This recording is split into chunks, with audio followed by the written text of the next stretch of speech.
Testing, 1, 2. Testing. We want to hear Bernie.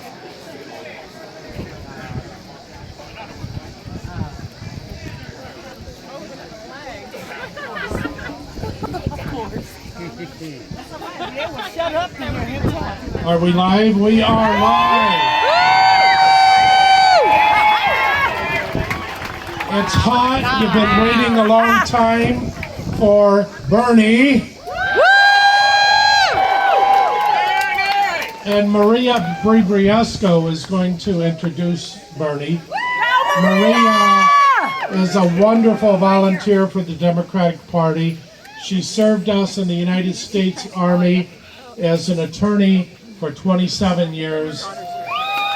Mother, wonderful person, I give you Maria Bribriesco. Woo! Oh my, I'm excited to see all of you here. Yeah. You're all excited to see Bernie? Yeah. I'm excited that I get to introduce him. But first, I want to just tell you a little bit about myself, and I know it's hot out there, but I got to tell you a little bit about myself. I'm an eternal optimist. I believe in the American dream still. I believe that this is still the land of opportunity. I believe that together we can make a difference in this world. Yeah. Right on. I am a Chicana. I'm an American of Mexican descent. My mother is from Mexico. My father was from a pioneer family. That means that his family was from South Texas for a long time. They didn't cross the border crossed them. Yeah. Growing up, my dad struggled to keep the family fed. Even though he was a veteran, he served in the U.S. Army during the Korean conflict, World War II. Even though he was a citizen, he couldn't find a job. So what he did anything he could. He did handyman jobs, he picked cotton, he even sold produce from the back of his truck. But that wasn't enough.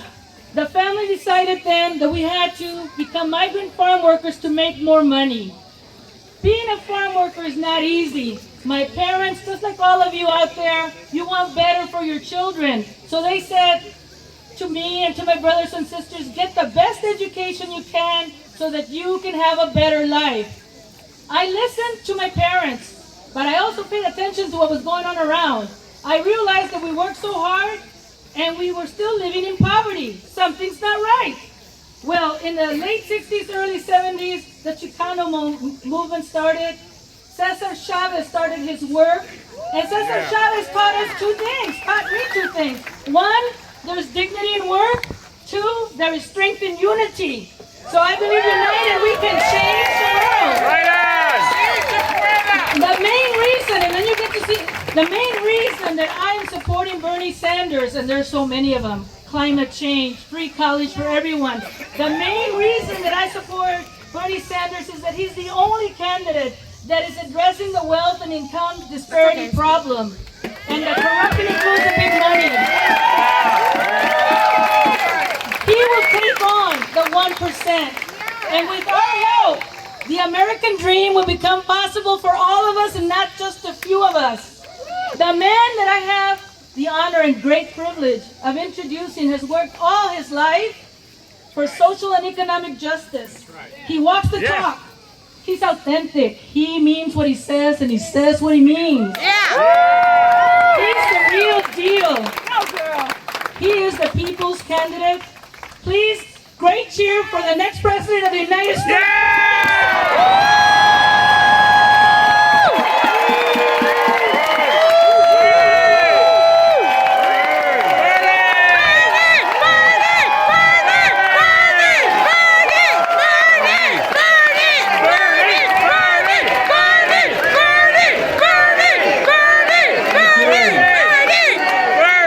What a fantastic turnout. Maria, thank you very much. Scott County Democrats, thank you very much. I think Maria started the discussion off right.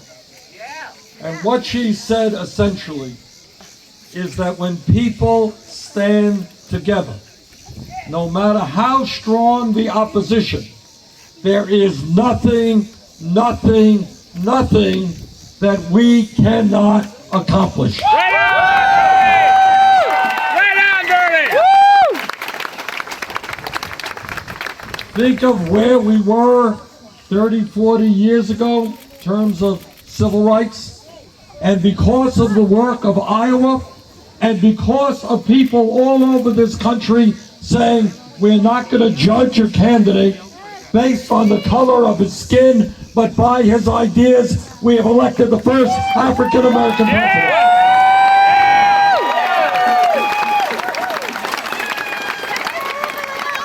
But that happened because for decades, millions of people stood up and said, we are going to do everything we can to end racism in the United States. Think of where we have come in terms of women's rights. I can remember back in 1981, when I was mayor of the city of Burlington, we appointed the first woman police officer. People thought it was a big deal. That's right, and people were laughing. But then it was a big deal. Now, more women than men in medical schools, more women than men in law schools. We are breaking down sexist barriers all over this country.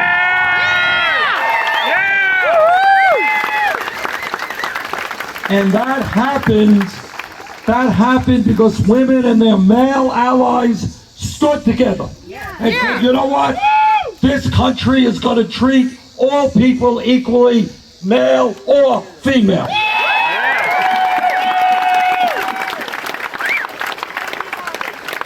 And then just think about the huge changes that have come into this country, not in the last 30 years, not in the last 20 years, just the last 10 years.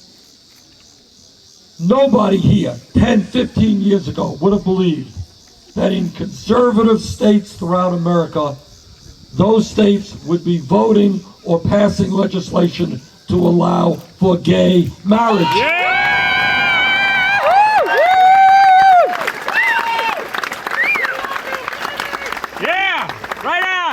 But millions of people, this doesn't happen by accident. Millions of people said, wait a second, my brother is gay. My friend is gay. We are going to end discrimination against gay people. And People are people. Right on, Bernie. Amen. So what's the point? The point is that change does not take place when a president signs a piece of legislation or when a Supreme Court makes a decision. Change takes place from the grassroots on up.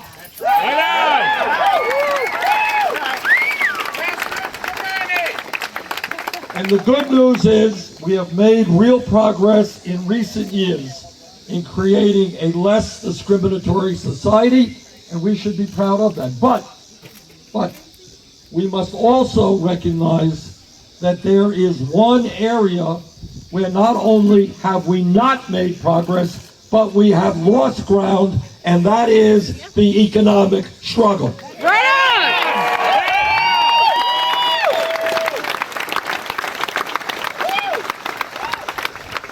This is the wealthiest country in the history of the world. That's where we are today. Wealthiest country in the history of the world, but most Americans don't know that. You know why? Because they're working 2 or 3 jobs trying to survive. Right? Yeah, that's right. They can't afford to send their kids to college. I was in Des Moines a couple of months ago talking to some people connected to an emergency food shelf, and they said 90% of the people going into the emergency food shelf were working people. Yes. But they're not earning enough money to feed their families. They're old people in Iowa and in Vermont trying to survive on $12,000, $13,000 a year. Social Security, can't buy the medicine, can't buy the food they need.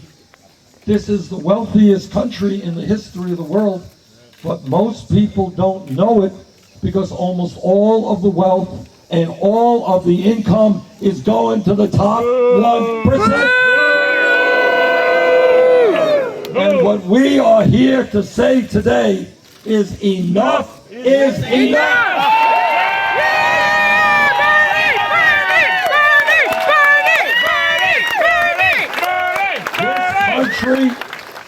This great country and our government belong to all of us and not to a handful of billionaires, and that is what this campaign is about.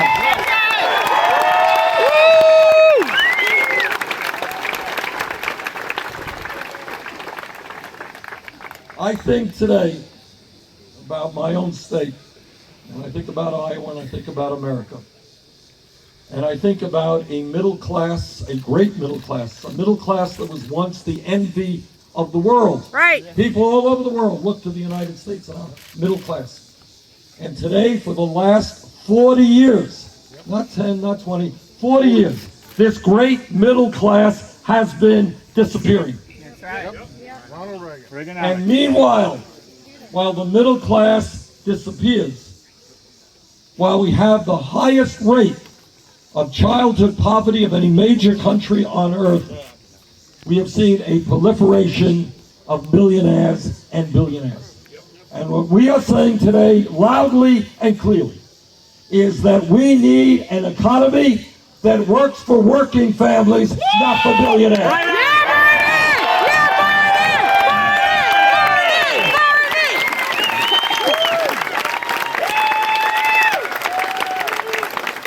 Now, one of the fun things about running for President of the United States is that even if Congress doesn't like what you're talking about, even if the media doesn't like what you're talking about, we are going to push the truth out to the American people, no matter who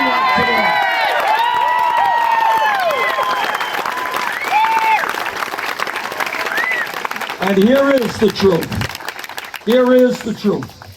That the United States of America today has more income and wealth inequality than any other major Western country on earth.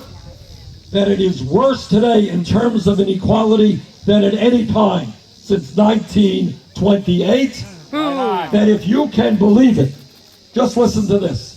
The top 1/10 of 1%, not 1%, top 1/10 of 1% owns almost as much wealth as the bottom 90%. That is not what America is supposed to be about, and you and I are going to change that.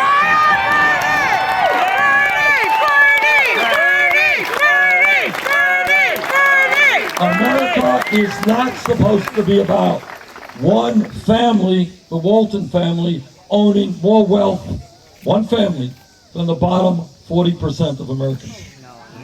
America is not supposed to be about 14 of the wealthiest, the 14 wealthiest people in this country, earning over the last 2 years $156 billion increase in their wealth, more wealth than is owned by the bottom 130 million Americans.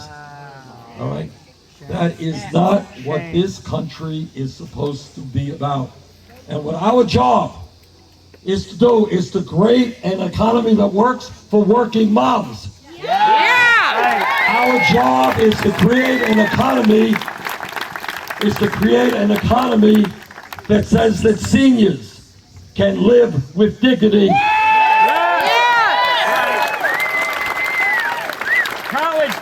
Our job is to say that we're going to create an economy in which we have the lowest rate of childhood poverty, not the highest of any major country.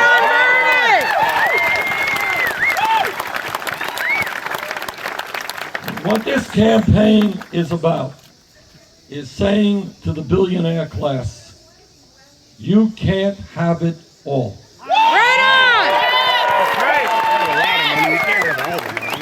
You can't get huge tax breaks that the Republicans want to give you when children in America go hungry. That's right!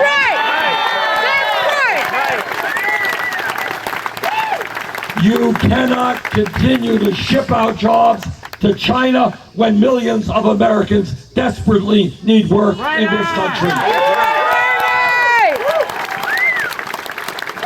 What we are saying to the billionaire class is their greed is destroying America, and we are going to stop that greed whether they like it or not.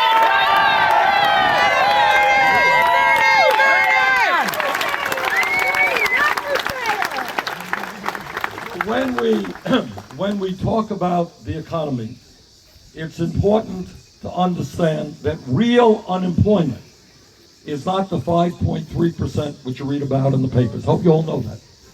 Those figures, that government statistic does not include people who have given up looking for work and people who are working part-time when they want to work full-time.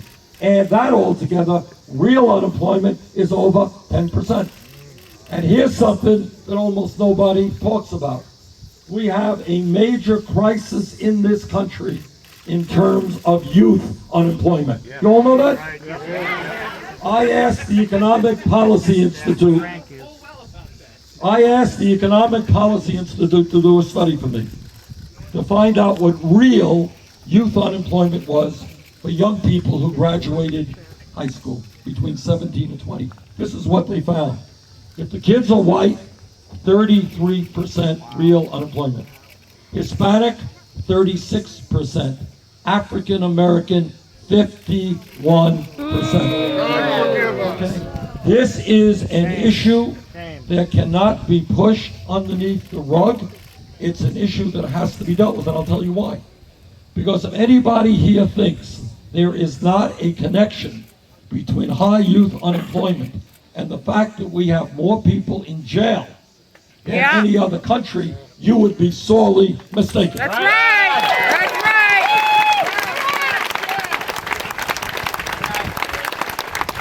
right. We have 5.5 million young people in America, not in school, not at work. And many of them are hanging out on street corners in Iowa and in Vermont and all over this country. I believe that it is far more important for us to be investing in education and jobs rather than jails and incarceration.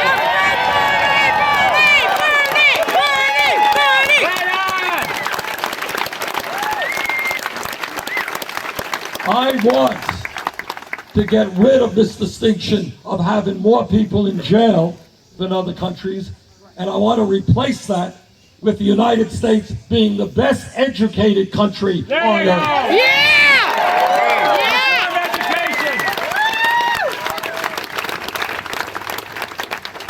And when we talk about jobs and income, let's understand this. The reason that people are working 2 or 3 jobs, the reason that people are going to food shelves after working 40 or 50 hours a week is that millions of Americans are earning wages that are much, much too low. Yes. Let's be clear. Fight for 15. Let's be clear. The federal minimum wage of $7.25 an hour is a starvation wage. Yes.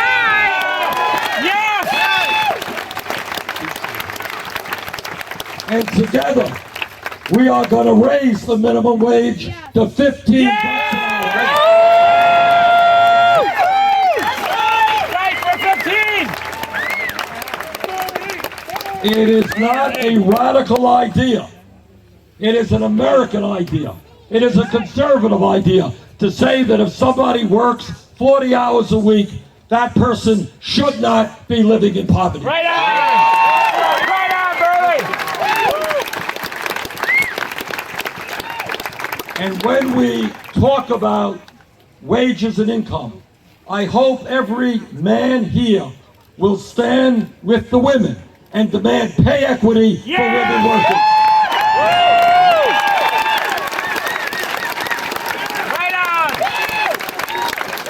There is no rational explanation other than sexism for women to be making 78 cents on the dollar compared to men. We are going to change that. All right.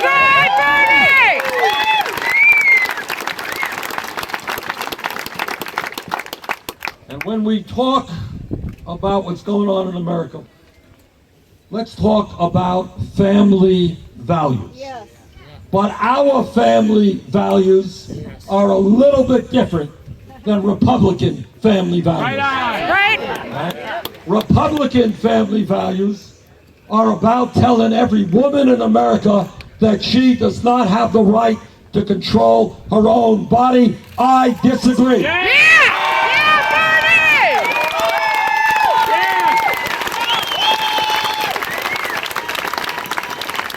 Bernie! Republican family values are about telling women they're too dumb to be able to buy the contraceptives they need. I disagree. Yeah, Bernie!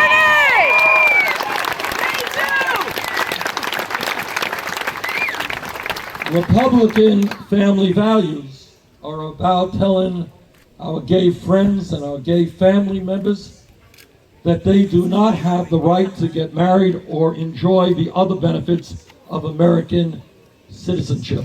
I disagree.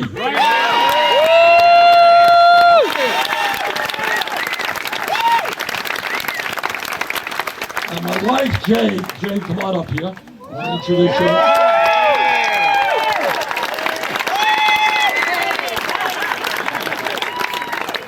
My wife, Jane, and I have been married for 27 years. We got 4 great kids and 7 beautiful grandchildren, and we believe very strongly in family values. But our values are a little bit different than the Republican values. And at the top of my list of family values is the need for the United States to end the international embarrassment of being the only major country on earth that does not provide family and medical leave to our working people. Single prayer! Single prayer! Here is a family value. If there is a family value, this is it. Today in Iowa, today in Vermont, today all over America, women are giving birth to babies. Sometimes it's their first baby. And for any of you who are parents, you know what an extraordinary day that is for the parent. Pretty important day for the baby as well. But here's the point. Here's the point. If that woman, if that family has money, that woman will have the right to do what every parent should be able to do. Get to know their baby, get to love their baby, get to spend time with their baby in what is probably the most important moments of a baby's life and of a parent's life. All of you who are parents understand what I'm talking about. All right, but if that mom and if that family do not have income, do not have enough money, you know what happens to that woman? She is separated from her baby and has to go back to work. Maybe in 5 days, maybe in 8 days. That is not a family value. That is the opposite of a family value.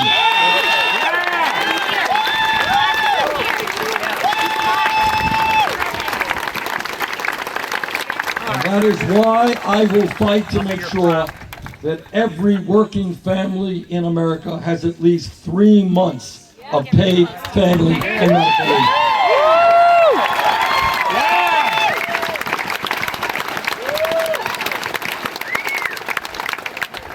Now, everybody in America understands that our infrastructure, our roads, our bridges, our water systems, our wastewater plants, our airports, just a disaster, another disaster, I guess in Washington, New York, all millions of flights were canceled. Our rail system way behind Europe, Japan, even China. Everybody understands that our infrastructure is crumbling. The American society, civil engineers tells us we need trillions of dollars to rebuild our crumbling infrastructure. And that is why, at a time when unemployment is much too high, I have introduced legislation for $1 trillion over 5 years to rebuild America's crumbling infrastructure.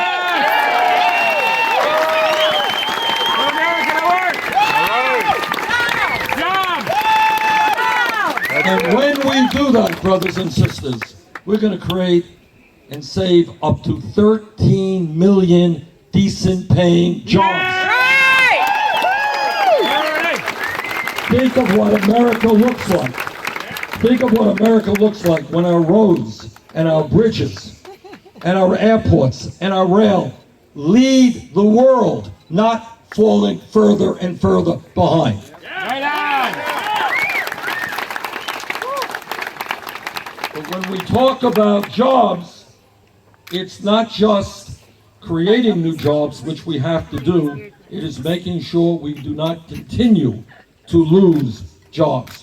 I have voted as a congressman and a senator against NAFTA, CAFTA, permanent on the trade relations.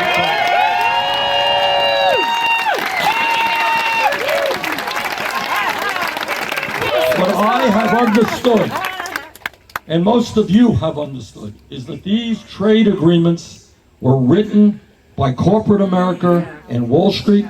The function of these trade agreements were to shut down plants in America, move to cheap labor countries abroad, and then bring their products back into this country.